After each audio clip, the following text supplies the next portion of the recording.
Live from our 7 Tasmania studios, your nightly news with Kim Miller begins now. Good evening. There is confidence and certainty in Georgetown tonight, with 250 jobs saved at the Bell Bay smelter, formerly known as TEMCO. The official takeover by international group GFG Alliance took place today, with the company now planning a smooth transition. When the clock struck 1 this afternoon, the deal was done. The TEMCO sign now replaced with Liberty. My take on it is morale is pretty positive at the moment. People are very keen to get out of that period of uncertainty and to have a new owner in GFG, and the Liberty flag at the front gate has certainly boosted morale. It has been a turbulent and unsettling time for workers and a nervous wait since South32 announced its plans to review operations at its alloy smelter sites in May 2019.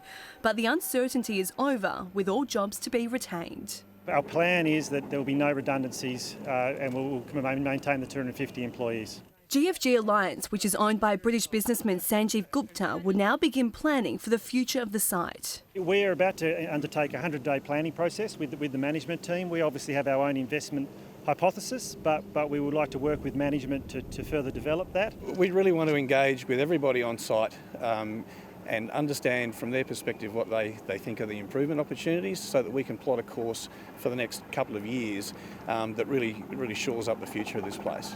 Changes to workers' day-to-day roles are also on the table. Part of our goal is to continuously improve this operation, and therefore by default there will be changes to people's roles. But that's for the positive, and that's to secure a future for this site.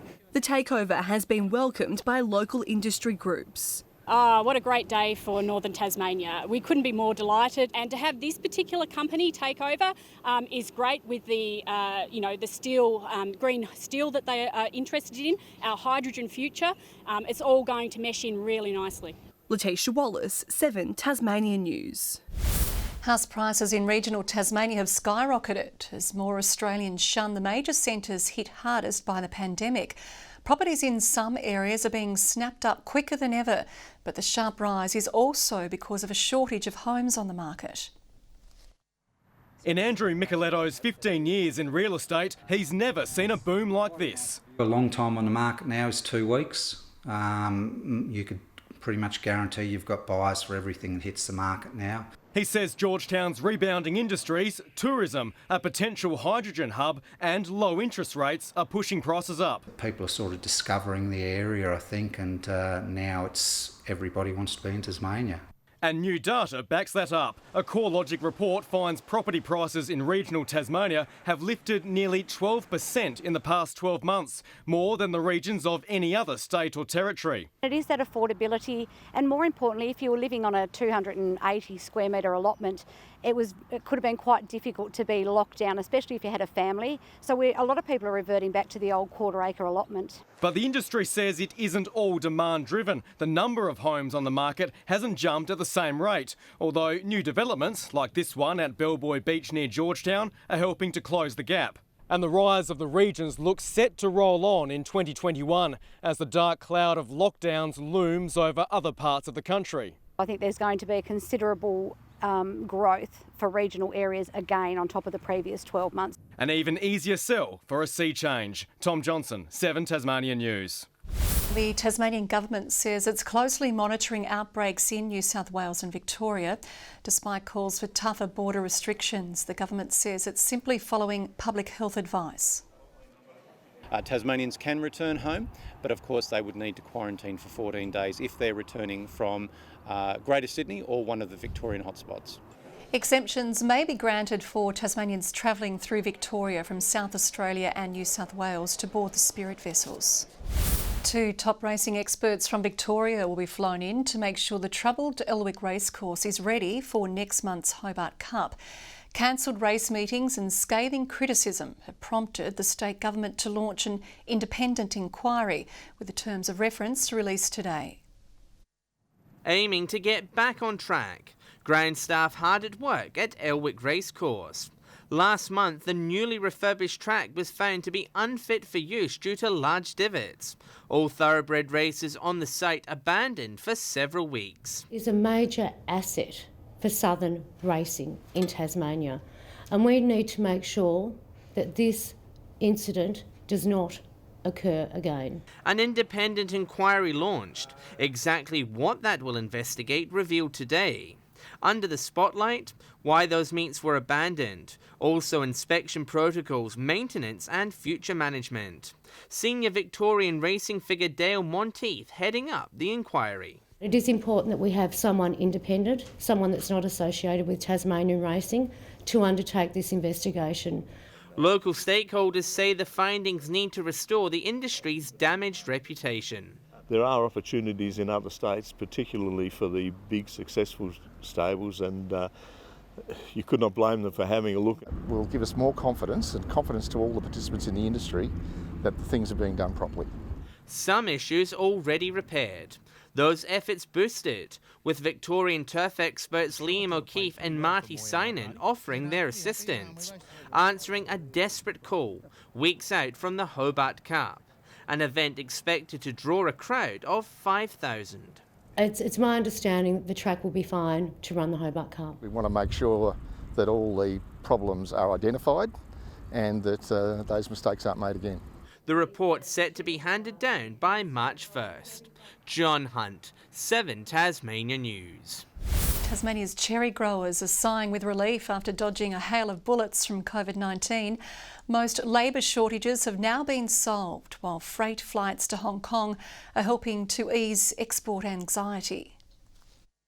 At Plenty, the cherry orchards live up to the name.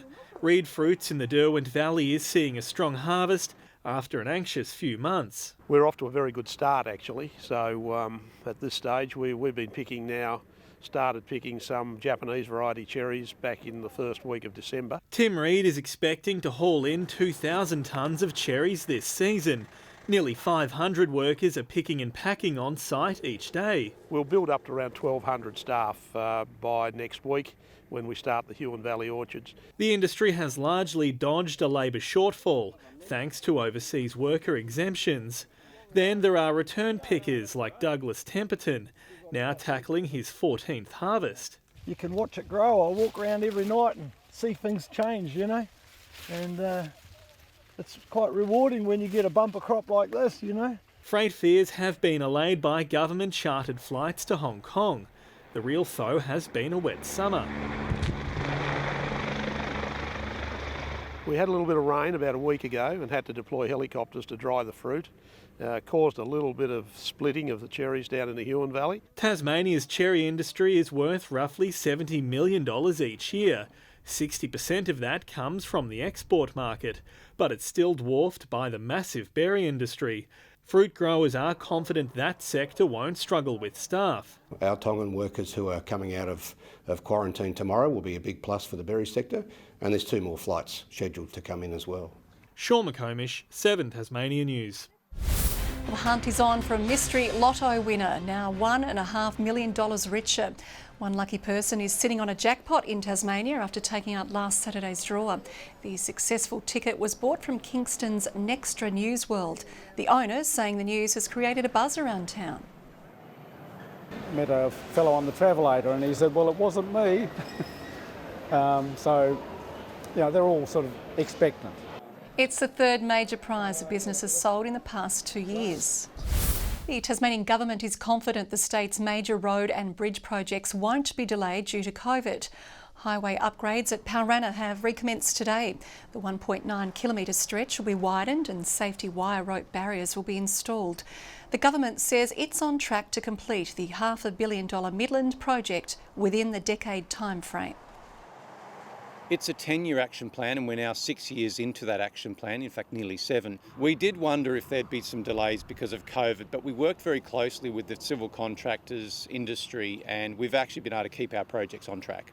The government is set to spend $485 million on road upgrades across the state this year. 7 sixes from Marcus Stoinis has helped put the Melbourne Stars in the box seat against the Hurricanes. Glenn Maxwell was trapped in front for just 6. Hurricane spinner Johan Botha gave Stoinis some not-so-friendly advice and the opener responded. Stoinis gets it short again. He's going to bring up his 50 and he's now dangerous on the hill when he's in the middle. Oh, he hit that hard. The Stars smashed 120 runs from their final 10 overs to post 183. Stoinis finishing unbeaten on 97. In reply, the Hobart Hurricanes are 1 for 84. West Indian all-rounder Kemo Paul's big bash is over as he struggles with a hamstring strain. The Hurricanes import will return home to fully recover from the injury. Paul managed just 2 games for the side. The Hurricanes say it was a mutual decision to part ways. Tasmanian jockey Jason Maskill has celebrated his 500th victory. He reached the milestone riding Plymouth Road to a win in Sale. The 30-year-old has returned from a stint away from racing in fine form, enjoying sustained success since 2017. Maskill also recorded win number 501 later that day on Creative Lad. Good evening. Hobart and Burnie reached 21 today, with Launceston reaching 22. Smith in the high, 25 there. Bushy Park and Grove 23. Low Head and Strawn 22. Flinders Island 21. Cooler though over the east. Friendly Beaches 16 and St Helens 15. King Island 16 degrees as well. Plenty of cloud over our region today as the lows shifted to the east of Tasmania. Meanwhile, masses of cloud linked to troughs and lows along the eastern seaboard of the nation and the far north of Queensland. Low cloud under a high over the Bight. A low pressure cell will sit to our northeast tomorrow, launching a trough up over the mainland. A high starts to creep in from the west. South-southeasterly winds are 10 to 20 knots, up to 25 knots up the west coast, but lighter winds inland. Tomorrow on 22 for Hobart, a possible shower. Partly cloudy for Adventure Bay, 18 on Bruny, 22 the top for Tarraleah, a late shower moving in as well. Partly cloudy but fine for Launceston, 25 the maximum, 21 for Devonport, partly cloudy for Bridport and 22. Burnie partly cloudy, 21 the maximum, 20 the high for Strawn, bit of cloud for Marrawar but fine and 19. St Helens the chance of a shower, 20 the top, 20 also for Swansea and 21 degrees for Whitemark on Flinders. There's the UV, it's extreme for tomorrow, reaching 11 on the scale. On Wednesday, cloudy over the Bass Strait Islands with showers mostly later for the rest of the state. Fine and partly cloudy weather for Thursday, mostly sunny 22 in Hobart. And on Friday, warming up slightly, fine and mostly sunny. Launceston looking at 25 degrees and Swansea 24. Further north and sunny and 36 in Perth, partly cloudy for Adelaide, rain easing and 20 degrees in Melbourne.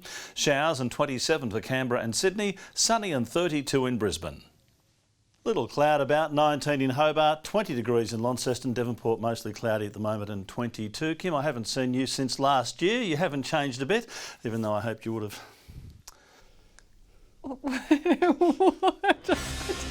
Oh, now I've got it. It took me a little while. Thanks, Murph. I didn't think I was going to welcome you back.